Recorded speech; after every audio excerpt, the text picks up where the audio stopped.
Pak Slamet menarik napas dalam. Bau kaporit bercampur debu khas gedung tua segera menusuk indera penciumannya. Malam ini menandai hari pertamanya bertugas sebagai satpam jaga malam di SMP Harapan Bangsa. Sekolah ini berdiri kokoh, usianya hampir mencapai 50 tahun di wilayah pinggiran kota. Sebelumnya, Pak Slamet bekerja serabutan sebagai kuli bangunan. Pekerjaan baru ini, meskipun gajinya sederhana, terasa seperti rezeki yang tak terduga. Istrinya, Bu Lastri, sedang sakit-sakitan dan Pak Slamet sangat membutuhkan pekerjaan yang memberikan kestabilan. Saat siang hari, sekolah itu tampak riang, dipenuhi hiruk-pikuk tawa dan teriakan siswa. Namun, setelah waktu menunjukkan pukul 9 malam, area ini berubah drastis menjadi lorong-lorong sunyi yang diselimuti kegelapan pekat. Hanya ada 2 sumber cahaya utama yang tersedia. Lampu neon, oranye di pos jaga, dan pantulan cahaya rembulan yang samar-samar. Santai saja, Matt. Sekolah tua memang suasananya begini, ujar Pak Budi. Satpam shift pagi, sambil menyerahkan kunci utama. Pak Budi berbisik, jika nanti kamu mendengar suara-suara aneh, jangan dipedulikan. Anggap saja itu ulah tikus. Pak Slamet memaksakan senyum tipis, tetapi batinnya terasa gelisah. Sore tadi, selama sesi serah terima, Pak Budi sempat menceritakan beberapa kejadian yang kurang mengenakan. Ada ruang guru yang sering tercium aroma bunga melati. Lalu, ada toilet siswa di ujung koridor yang konon dihuni oleh makhluk tinggi besar. Namun, yang paling membuatnya merinding adalah kisah gerbang utama. Di sana, 20 tahun yang lalu, seorang siswa tewas tertabrak motor saat hendak menyeberang pulang. Tepat pukul 10 malam, Pak Budi meninggalkan area sekolah. Kini, Pak Slamet sendirian. Ia duduk di kursi kayu pos jaga, matanya menyisir area parkir yang kosong. Malam masih panjang, ia memutuskan untuk segera melakukan putaran patroli pertamanya. Berbekal senter yang sinarnya mulai redup, ia memulai langkahnya. Suara langkah kaki Pak Slamet menggema di koridor kelas 7 yang sepi. Udara dipenuhi aroma khas kapur tulis dan papan kayu lapuk. Secara fisik, semuanya tampak normal, tetapi ia merasakan firasat buruk yang berat. Ketika mencapai ujung koridor lantai 2, dekat laboratorium IPA, Pak Slamet tiba-tiba menghentikan langkah. Ia menangkap sebuah suara. Bukan suara binatang pengerat. Suara itu lebih menyerupai bunyi langkah kaki yang diseret-seret. Seret. Seret. Asal suara itu adalah lorong lantai 1. Tepat di bawah posisinya, Pak Slamet menelan ludah. Ia mematikan senter dan menahan napas, berusaha mendengarkan dengan saksama. Suara seretan itu berhenti tiba-tiba. Keheningan mutlak kembali menyelimuti. Ia menyalakan senter lagi. Jantungnya berdebar kencang. Mungkin hanya khayalanku, bisiknya perlahan. Mencoba meyakinkan diri, ia melanjutkan patrolinya. Setelah memeriksa ruang kepala sekolah dan ruang tata usaha, ia tiba di area belakang sekolah. Tempat gudang alat olahraga dan toilet yang sudah lama tak terpakai. Suhu udara di lokasi ini terasa jauh lebih dingin dari area lain. Ketika senternya menyorot pintu toilet paling ujung yang sudah lapuk, ia melihat sesuatu. Hanya sekilas, sangat samar-samar, di ambang pintu, sebuah bayangan berwarna putih, berukuran kecil, menyerupai anak-anak, terlihat sedang menunduk. Jantung Pak Slamet serasa berhenti. Ia membeku seketika. Ia ingin berteriak, namun suaranya tercekat di tenggorokan. Ia memaksa dirinya mengucek mata, berpikir bahwa itu hanyalah pantulan cahaya senter yang menipu. Saat ia kembali membuka mata, bayangan tersebut telah hilang sepenuhnya. Yang tersisa hanyalah kegelapan dan bau pesing yang menusuk hidung. Ia segera berlari. Ia bergegas kembali ke pos jaga secepat mungkin. Sesampainya di pos, ia mengunci pintu dari dalam, menyalakan radio kecil, dan menjatuhkan diri ke kursi. Keringat dingin membasahi seluruh punggungnya. Ia harus menenangkan dirinya sendiri. Ini baru malam pertama. Saat fajar meningsing, semuanya akan kembali normal. Namun, saat ia menatap keluar jendela pos, ke arah gerbang utama sekolah yang gelap, ia melihat sebuah siluet aneh. Siluet seorang anak kecil berdiri membelakangi gerbang sambil memegang benda bulat yang tampak seperti bola.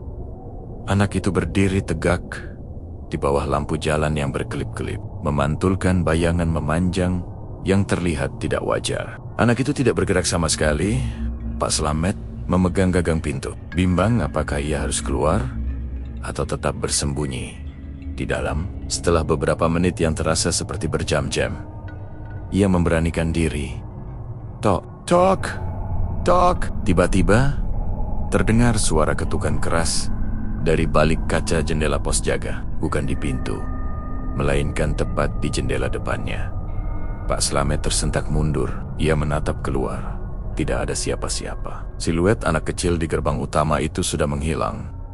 Namun, di kaca jendela yang sedikit buram, ia melihat samar-samar cetakan telapak tangan berukuran kecil tepat di lokasi ketukan tadi. Ia mengusap cetakan itu dengan telapak tangannya sendiri. Rasanya dingin, seolah-olah baru saja disentuh. Malam pertama Pak Slamet baru saja dimulai, dan ia sudah mengetahui bahwa SMP Harapan Bangsa menyimpan rahasia yang jauh lebih menyeramkan daripada sekadar suara tikus atau bau bunga. Malam itu, ia sama sekali tidak tidur. Ditemani bunyi radio dan perasaan kuat bahwa ia sedang diawasi. Setelah malam pertama yang diwarnai ketegangan, Pak Slamet berupaya keras untuk merasionalisasi setiap kejadian. Cetakan tangan kecil itu mungkin saja adalah sisa embun pagi. Bunyi langkah seretan kemungkinan besar hanyalah gesekan dahan pohon yang tertiup angin. Sosok anak di gerbang mungkin sekadar halusinasi akibat kurang tidur. Ia harus bersikap kuat dan profesional, terutama demi Bu Lastri yang membutuhkan biaya pengobatan. Dalam minggu-minggu berikutnya, ia memaksakan diri untuk membangun sebuah rutinitas yang ketat. Patroli pertama dilakukan tepat pukul 10 malam, dan putaran kedua pada pukul 2 dini hari. Tepat tengah malam, ia akan duduk di pos jaga, membaca koran bekas yang selalu ia bawa dari rumah. Ia sengaja membatasi area patroli. Ia menghindari area toilet lama dan gerbang utama, hanya berfokus pada pemeriksaan ruang kelas dan kantor guru, area yang dianggapnya paling aman. Namun, entitas penunggu SMP Harapan Bangsa sepertinya tidak menghargai rutinitas yang sudah ia buat. Keanehan mulai berpusat di area yang paling ia anggap steril, ruang guru. Setiap kali ia melakukan patroli kedua, pada pukul 2 dini hari, ia selalu menemukan jendela ruang guru yang sebelumnya sudah ia pastikan terkunci rapat dari luar, tiba-tiba terbuka sedikit sekitar 1 jengkal. Pada suatu malam, ketika ia sedang sibuk menutup kembali jendela yang terbuka itu, matanya menangkap sesuatu di atas meja guru paling ujung. Ada selembar kertas buram yang di siang hari tidak pernah ada di sana. Kertas itu terlipat rapi menjadi 4 bagian kecil. Tangannya gemetar saat ia membuka lipatan kertas itu perlahan. Di permukaannya tertulis kalimat dengan tulisan tangan yang terlihat cakar ayam. Ditulis menggunakan tinta berwarna merah pudar. "Pulangkan aku. Aku kedinginan. Jangan biarkan aku sendirian di sini." Pak Slamet terkejut, sontak menjatuhkan kertas tersebut. Warna merah pada tinta itu tampak sangat mirip seperti darah yang sudah mengering. Ia segera memungutnya kembali, melipatnya, dan menyembunyikannya di dalam saku celananya. Siapa yang melakukan perbuatan iseng seperti ini? Siswa mana yang berani menggunakan tinta merah di tengah malam? Itu mustahil, karena sekolah dalam keadaan kosong. Keesokan paginya, ia menceritakan secara samar-samar kejadian itu kepada Pak Budi. "Ah, itu hanya ulah hantu iseng, Matt," kata Pak Budi sambil tertawa hambar. "Biasanya itu adalah penunggu pojokan. Dia memang suka mengganggu satpam yang baru. Kertas itu buang saja, jangan dipikirkan berlebihan." Pak Slamet tidak membuang kertas tersebut. Ia menyimpannya, berharap menemukan petunjuk mengenai tulisan yang misterius itu.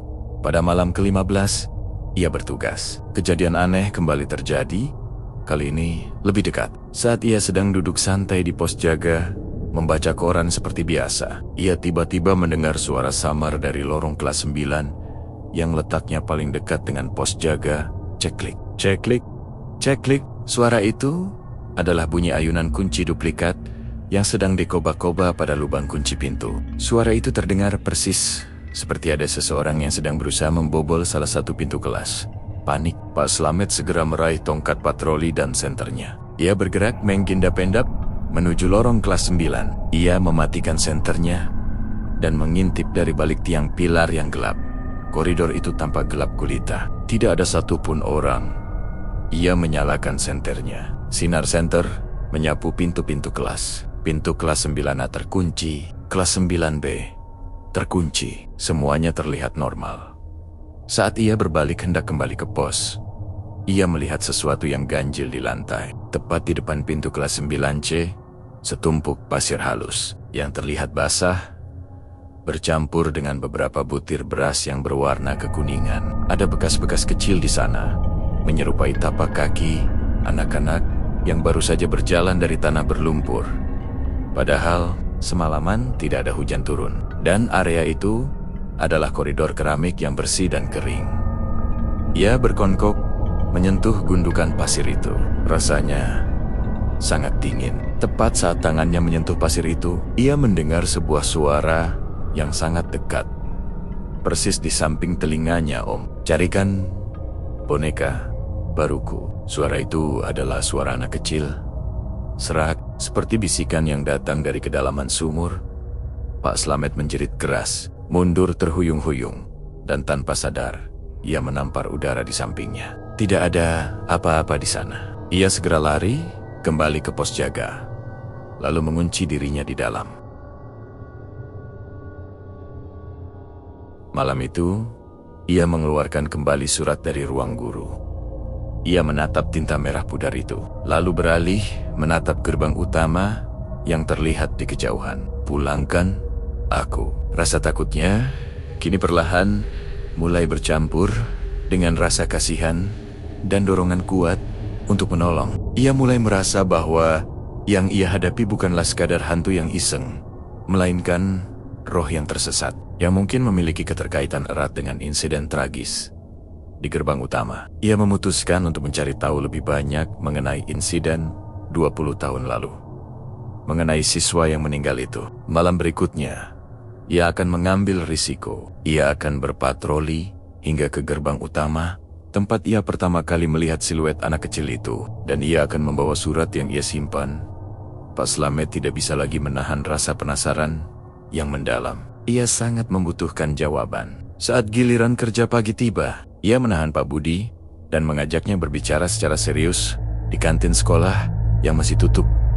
Pak Budi, katanya, suaranya terdengar pelan dan tegang. Tolong ceritakan kepadaku semua detail insiden yang terjadi di gerbang utama 20 tahun lalu. Siswa yang meninggal itu, siapa namanya?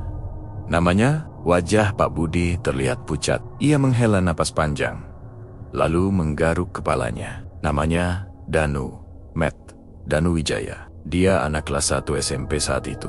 Dia ditabrak truk ketika lari menyeberang pulang di sore hari. Katanya, dia sedang mengejar bola barunya yang terlempar ke tengah jalan.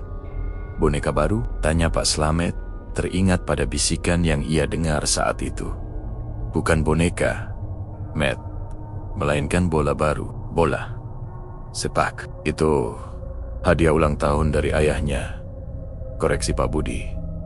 Danu itu anak yang cerdas, tapi dia memang sedikit manja. Kabarnya, arwahnya gentayangan karena bola itu tidak pernah ditemukan. Ada yang bilang bolanya hancur, terlindas truk besar. Keterangan yang diberikan Pak Budi terasa seperti kepingan puzzle yang mulai menyatu dalam benak Pak Slamet. Surat bertinta merah itu, siluet anak kecil di gerbang memegang bola, bisikan yang meminta boneka baru. Ada beberapa hal yang terasa tidak sinkron.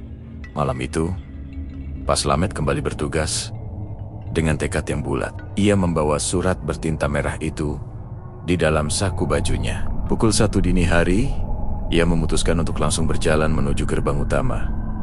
Rasa takutnya kini perlahan mulai tergantikan oleh rasa empati terhadap arwah anak yang tersesat ini.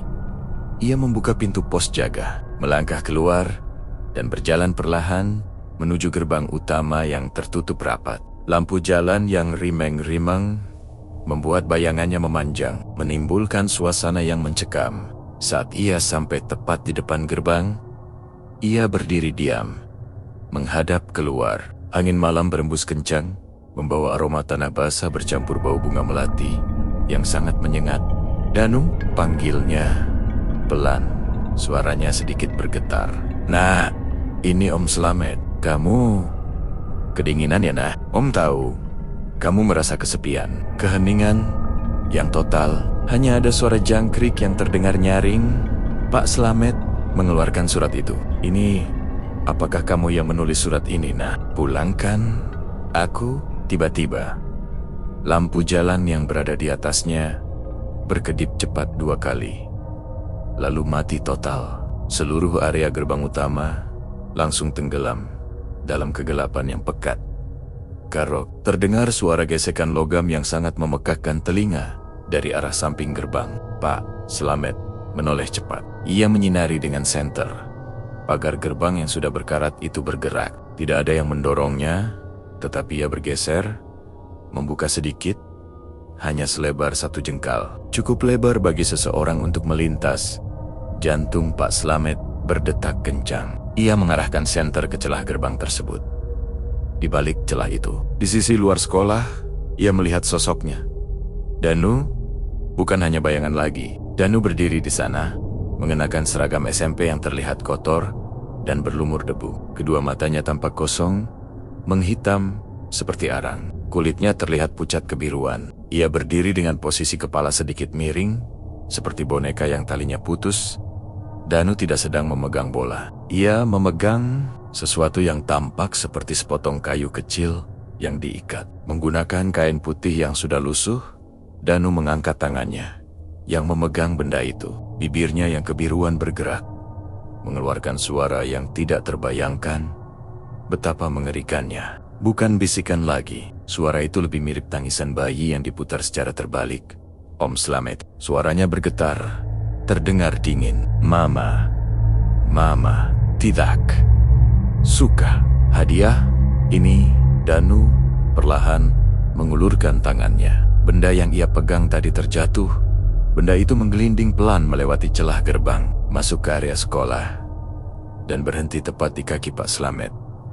Pak Slamet menunduk, menyinari benda itu dengan senternya. Itu bukanlah boneka ataupun bola. Itu adalah jari telunjuk manusia. Sudah kering.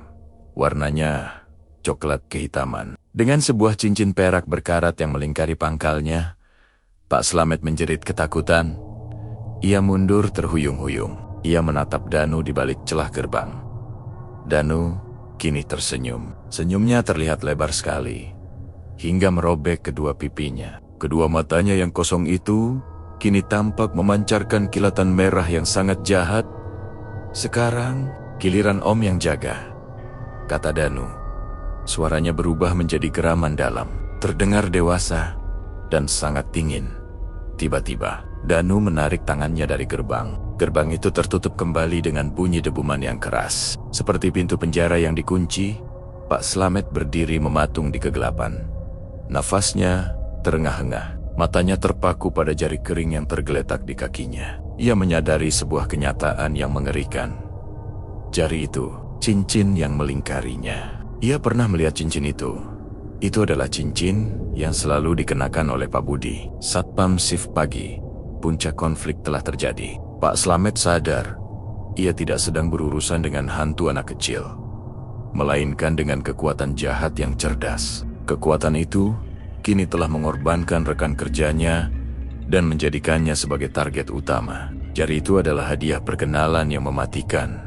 Kepanikan hebat melanda Pak Slamet. Ia segera mengambil jari manusia itu, membungkusnya ropet-ropet dengan sapu tangan, dan berlari second can-nya kembali menuju pos jaga. Ia segera mengunci pintu dari dalam, menggeser lemari arsip tua yang berat untuk menahan pintu, dan menyalakan semua lampu yang ada di pos. Ia memaksa dirinya untuk berpikir jernih. Pak Budi sudah hilang, dan sosok yang mengaku Danu Arwah yang baru saja ia temui bukanlah Danu yang polos. Arwah itu menggunakan nama Danu sebagai kedok. Tetapi energi jahat yang dipancarkannya terasa jauh lebih tua, cerdas, dan kuat. Ia menatap kembali jari yang terbungkus itu. Cincin perak berkarat di pangkalnya. Tidak ada keraguan. Itu adalah milik Pak Budi. Artinya, hantu itu mampu keluar dari area sekolah atau entitas di gerbang itu bukanlah arwah Danu, melainkan sesuatu yang memanipulasi kisah tragis Danu untuk menjebak korban baru. Kini, rasa takut Pak Slamet tidak lagi tertuju pada penampakan, melainkan pada rencana jahat yang ada di balik semua kejadian ini. Ia mencoba menghubungi Pak Budi melalui ponsel, tetapi tidak ada balasan. Ponsel Pak Budi sepertinya mati atau sengaja dimatikan. Tiba-tiba, ia teringat kembali pada surat bertinta merah yang ia temukan. Pulangkan aku. Aku kedinginan. Jangan biarkan aku sendirian di sini. Jika yang menulis surat itu adalah entitas jahat, apa tujuan sebenarnya? Menarik perhatian, menciptakan empati, membuatku lengah. Dan jika jari Pak Budi adalah hadiah, itu berarti ia telah diangkat menjadi pengganti Pak Budi sebagai penjaga gerbang. Pukul 4 dini hari, Pak Slamet tahu ia harus bertindak. Ia tidak bisa hanya menunggu pagi datang. Ia memutuskan untuk mencari petunjuk tentang apa yang terjadi pada Pak Budi dan di mana Pak Budi mungkin berada. Ia yakin jika Pak Budi diserang di dalam sekolah, pasti ada jejak yang tersisa. Ia mengambil senter dan tongkatnya, membuka pintu pos jaga dengan sangat hati-hati, dan memulai patroli ketiganya. Ia menyisir area parkir, ruang kelas 9A hingga 9E, dan seluruh halaman sekolah. Tidak ditemukan apa-apa yang mencurigakan. Lalu, ia teringat ruang guru. Itu adalah tempat pertama surat misterius itu muncul. Tempat di mana entitas itu berkomunikasi dengannya. Ia segera berjalan cepat menuju ruang guru. Kunci pintu sudah ia siapkan. Ia membuka pintu dan menyalakan lampu neon yang langsung berkedip-kedip. Semuanya terlihat normal. Meja-meja, kursi, dan papan tulis. Ia menuju meja Pak Budi yang berada di pojok, dekat jendela. Ia mulai memeriksa laci. Di laci paling bawah, di bawah tumpukan laporan shift malam, ia menemukan sesuatu. Sebuah buku harian kecil, bersampul kulit hitam yang terlihat lusuh. Pak Slamet membukanya dengan tangan yang gemetar. Tulisan di dalamnya adalah tulisan tangan Pak Budi sendiri. Ia membacanya dengan cepat. Catatan-catatan itu menceritakan keanehan yang dialami Pak Budi selama bertahun-tahun bertugas. Pintu terbuka sendiri. Bau aneh, bisikan, persis sama seperti pengalaman yang ia alami. Sampai pada catatan terakhir yang ditulis tadi malam, sebelum Pak Slamet datang, tanggal 1 Desember, aku sudah tidak sanggup lagi. Entitas di gerbang itu terasa semakin kuat. Dia terus muncul dan menatapku tanpa berkedip. Dia bilang aku harus memberinya sesuatu yang sangat berharga, agar dia mau membiarkanku pergi dari sini. Dia terus meminta hadiah. Aku sungguh lelah. Aku sangat takut. Aku tadi membuang kunci duplikat itu. Aku tidak ingin dia bisa masuk ke dalam. Aku akan memancingnya keluar. Pak Slamet tertegun. Pak Budi ternyata tidak diserang, melainkan pergi dengan kemauannya sendiri. Ia mencoba memancing entitas jahat itu keluar dari area sekolah, melewati gerbang utama. Lalu, di balik halaman buku harian itu, terselip selembar kertas lain. Kali ini, bukan menggunakan tinta merah, ditulis dengan pulpen biru milik Pak Budi. Matt, aku tidak selamat. Dia berkata aku harus jaga gerbang angker itu. Sebagai gantinya, jika kamu menemukan ini, berarti kamu adalah targetnya yang berikutnya. Jangan pernah buka gerbang utama. Jangan. Kalau kau buka sedikit saja, dia akan masuk dan mengambil Lastri. Dia tahu nama istrimu. Kertas itu sontak jatuh dari tangan Pak Slamet. Lastri, entitas jahat itu, mengetahui nama istrinya. Ini bukan lagi sekadar pekerjaan atau urusan arwah yang tersesat. Ini adalah ancaman nyata yang mengarah pada keluarganya. Pak Slamet menoleh cepat ke arah jendela ruang guru yang terbuka 1 jengkal. Udara terasa dingin, angin kencang berhembus masuk, seolah-olah mengisyaratkan bahwa makhluk itu telah lama berada di dalam ruangan. Mengawasi setiap gerak-geriknya, ia akhirnya sadar sepenuhnya. Pintu masuk entitas itu bukanlah gerbang utama, tetapi jendela yang selalu terbuka di ruang guru. Entitas itu telah mengikutinya sejak hari pertama, memata-matainya, mengumpulkan informasi, dan memanfaatkan kisah tragis Danu sebagai kedoknya. Pak Slamet melihat kembali keluar ke arah gerbang utama. Fajar mulai menyingsing perlahan. Ia harus bersiap. Ia tahu, malam ini ia tidak hanya harus menjaga sekolah, tetapi juga harus melindungi Lastri dari kejauhan, dari ancaman jahat yang kini telah berhasil masuk ke dalam. Pagi itu, Pak Slamet kembali ke rumah dengan perasaan hampa. Rasa takut telah lenyap, digantikan oleh kemarahan yang membakar. Ia harus melindungi istrinya, Bu Lastri. Setibanya di rumah, ia berusaha keras untuk terlihat normal. Ia menghabiskan waktu bersama Lastri, membantunya menyiapkan obat, dan bercerita tentang patroli malamnya tanpa menyebutkan detail mengerikan yang baru saja ia alami. Saat Bu Lastri sedang tidur siang, Pak Slamet mengambil ponsel. Ia menghubungi seorang kenalan lama yang bekerja di bidang spiritual. Pak Harun, aku butuh bantuan. Harun, katanya pelan. Ada entitas yang mengancam keluargaku. Aku butuh 5 lembar kertas jimat penolak, khusus untuk pintu dan jendela. Pak Harun terdiam sejenak. Ini bukan urusan hantu biasa, Matt. Tapi aku akan membantumu. Malam ini, aku akan taruh jimat itu di dekat gerbang utama sekolahmu. Ambil sebelum fajar menyingsing. Dengan persiapan yang matang, Pak Slamet kembali ke SMP Harapan Bangsa. Malam itu adalah malam ke-17. Ia bertugas. Dan ia tahu ini akan menjadi pertarungan yang menentukan. Tepat pukul 10 malam, setelah pemeriksaan awal, ia langsung menuju ruang guru. Ia membawa sebuah palu dan beberapa paku baja dari gudang penyimpanan. Ia menatap jendela yang terbuka 1 jengkal. Jendela yang ternyata merupakan pintu masuk sesungguhnya bagi kekuatan jahat itu. Kamu pikir kamu cerdas, gumam Pak Slamet. Kamu hanya memanfaatkan kelemahan manusia. Ia tidak menutup jendela itu. Sebaliknya, ia menempatkan paku baja panjang di dekat bingkai jendela, seolah-olah ia sedang bersiap-siap untuk memperbaikinya atau untuk menjebak sesuatu. Di bawah meja guru paling ujung, tempat surat pertama ditemukan, ia menaruh sebuah cermin kecil menghadap ke atas. Ia ingin melihat, bukan hanya menanti. Pak Slamet kembali ke pos jaga, menunggu. Ia tidak lagi membaca koran atau berpura-pura santai. Ia duduk dengan tongkat kayu di tangan dan surat merah pudar di sampingnya. Pukul 2 dini hari, sesuai jadwal, ia melakukan patroli keduanya. Ia berjalan menuju ruang guru. Saat ia mendekat, ia mendengar suara yang sangat jelas dari dalam. Ceklik, ceklik, ceklik. Bukan lagi suara kunci duplikat, melainkan suara kuku yang tajam menggores keramik lantai. Ia mengintip dari lubang kunci pintu. Lampu neon di dalam ruangan sudah padam. Ia menyalakan senternya dan mengarahkan cahayanya ke dalam. Di dekat jendela yang terbuka, bayangan seorang anak kecil berdiri, membelakangi pintu.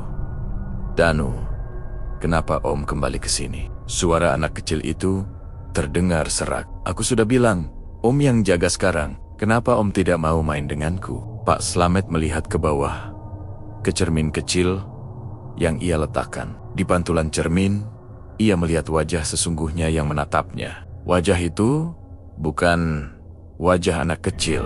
Wajah itu adalah wajah seorang wanita tua dengan rambut putih yang acak-acakan, tersenyum menyeramkan. Taringnya panjang, matanya bersinar merah. Sosok yang disebut Danu di dalam ruangan itu menoleh, menghadap pintu. Wajahnya kini berubah. Ia memiliki wajah Danu, tetapi mulutnya terbuka lebar, mengeluarkan suara tawa yang sangat dalam, berat, dan mengerikan. Lastri membutuhkan uang untuk berobat, bukan? Geram suara itu. Tawa itu menghilang, Digantikan ada ancaman yang dingin. Aku akan memberikan uang itu jika Om mau menemaniku. Aku tahu dia sudah sakit sejak 2 tahun terakhir. Aku akan membantumu. Slamet. Mendengar nama Lastri disebut secara langsung, amarah Pak Slamet mencapai puncaknya. Ia tidak berteriak, melainkan berbicara dengan suara yang penuh keyakinan. Aku tidak butuh bantuanmu, iblis. Ia segera membuka pintu ruang guru. Sosok Danu di dalam terkejut. Pak Slamet melemparkan palu yang ia bawa tepat ke arah jendela. Palu itu menghantam gagang jendela, sekaligus membengkokkan paku baja hingga menusuk kusen. Brak. Pak Slamet membanting pintu ruang guru dan menguncinya. Paku baja itu mengunci jendela dari luar, tidak membiarkan jendela itu terbuka lagi. Ia bergegas menancapkan sisa paku lain ke pintu ruang guru. Dari dalam ruangan terdengar jeritan nyaring yang memecahkan kaca jendela dan disusul bunyi bantingan keras. Seolah-olah sosok di dalam itu sedang berusaha keluar dengan segala kekuatannya. Pak Slamet tahu ia hanya berhasil mengunci entitas itu untuk sementara di dalam ruangan. Ia harus mengambil jimat penolak dari Pak Harun, dan ia harus melakukannya sebelum fajar menyingsing. Sebelum entitas itu berhasil memecahkan kaca dan kabur menuju Lastri. Ia harus mengakhiri teror ini. Dengan panik bercampur tekad, Pak Slamet berlari menuju gerbang utama. Fajar hanya tinggal menunggu waktu. Jika matahari terbit dan ia belum menyelesaikan tugasnya, entitas jahat itu akan memiliki kekuatan untuk memburunya di siang hari. Ia melihat sebuah bungkusan kecil tergeletak di samping pos jaga lama, tempat yang dijanjikan Pak Harun. Ia meraih bungkusan itu. Di dalamnya terdapat 5 lembar jimat yang terbuat dari kertas kuning yang lusuh. Masing-masing diikat dengan benang berwarna merah dan ditulis dengan aksara kuno. Saat ia membalikkan badan, ia mendengar suara pecahan kaca yang keras dari arah ruang guru. Entitas itu telah berhasil melepaskan diri. Udara dingin segera menyergap, seolah-olah embusan napas dari makhluk tak kasat mata kini memenuhi halaman sekolah. Pak Slamet tidak melihat sosoknya, tetapi ia yakin entitas itu sedang bergerak cepat, mencari jalan keluar dari area sekolah untuk menuju Lastri. Ia menyadari strateginya salah. Mengunci entitas itu di ruang guru hanya membuatnya marah. Ia harus kembali ke sana dan menyegel pintu masuknya. Pak Slamet bergegas kembali. Saat ia mencapai koridor, ia melihat jendela ruang guru sudah pecah. Sisa-sisa kaca bertaburan di lantai. Ia melangkah, hati-hati melewati serpihan. Menuju pintu, Pak Slamet membuka kunci pintu ruang guru dengan cepat. Keadaan di dalam ruangan sangat berantakan. Kursi terbalik, buku-buku tercecer di lantai. Jendela yang terbuka dan pecah kini tampak seperti sebuah lubang gelap. Seolah-olah energi jahat telah keluar dari sana. Ia mengeluarkan 3 lembar jimat pertama. Yang pertama, ia lekatkan di kusen jendela yang pecah, tepat di tengahnya. Yang kedua, ia lekatkan di daun pintu, di bagian dalam, tempat ia memasukkan paku. Yang ketiga, ia lekatkan di meja Pak Budi, di tempat surat pertama muncul. Saat ia menempelkan jimat yang ketiga, ia mendengar suara tawa yang sangat dekat, seolah-olah tawa itu datang dari telinganya. Terlambat, Slamet, bisik suara itu, yang kini terdengar seperti campuran suara wanita tua dan anak kecil. Aku sudah keluar. Aku akan bermain dengan Lastri. Ketakutan menguasai Pak Slamet, tetapi ia tidak menyerah. Ia melihat ke arah gerbang utama. Fajar mulai menyingsing, mewarnai langit dengan rona keemasan. Ia berlari keluar koridor. Ia mengambil 2 jimat terakhir. Yang keempat, ia tempelkan di sisi luar pintu ruang guru. Ia harus memastikan pintu masuk itu disegel dari segala arah. Yang kelima, jimat terakhir adalah jimat utama yang Pak Harun berikan sebagai penjaga gerbang. Ia berlari ke gerbang utama dan menempelkannya di daun gerbang besi yang besar dan dingin. Tepat saat jimat kelima menempel, langit menjadi putih. Sinar matahari pertama jatuh di atas gerbang. Tiba-tiba, Dari arah gerbang utama, muncul raungan yang mengerikan dan menyakitkan. Seolah-olah 1000 jiwa sedang disiksa. Energi hitam yang tebal menyembur keluar dari gerbang, berputar di udara, dan kemudian menghilang bersamaan dengan cahaya fajar. Raungan itu memudar, meninggalkan keheningan total. Pak Slamet ambruk di samping gerbang. Ia telah selamat. Pagi itu, Pak Slamet ditemukan pingsan di samping gerbang utama oleh seorang pedagang sayur. Ia sadar di rumah sakit. Bu Lastri duduk di sampingnya dengan mata bengkak karena khawatir. Lastri benar-benar baik-baik saja. Kisah tentang hilangnya Pak Budi dan kejadian di SMP Harapan Bangsa menjadi berita heboh selama 3 hari. Pak Budi tidak pernah ditemukan dan ia dinyatakan hilang. Pak Slamet segera mengajukan pengunduran diri. Sekolah tersebut menutup ruang guru untuk renovasi mendesak yang tidak pernah selesai. Dan pagar gerbang utama dicat ulang setiap 6 bulan sekali, selalu dengan warna yang sama. Uang pesangon Pak Slamet ditambah dengan dana tak terduga yang ia dapatkan dari penjualan warisan, cukup untuk membawa Lastri pindah ke kota lain dan membiayai pengobatannya. Lastri pun perlahan sembuh. Pak Slamet tidak pernah lagi melewati SMP Harapan Bangsa. Ia tahu, di balik gerbang besi itu, entitas jahat itu kini terperangkap. Atau mungkin telah menemukan penjaga baru, arwah Pak Budi. Dan Pak Slamet tidak akan pernah membuka atau melewati gerbang utama lagi. Bahkan hanya untuk menyambut fajar.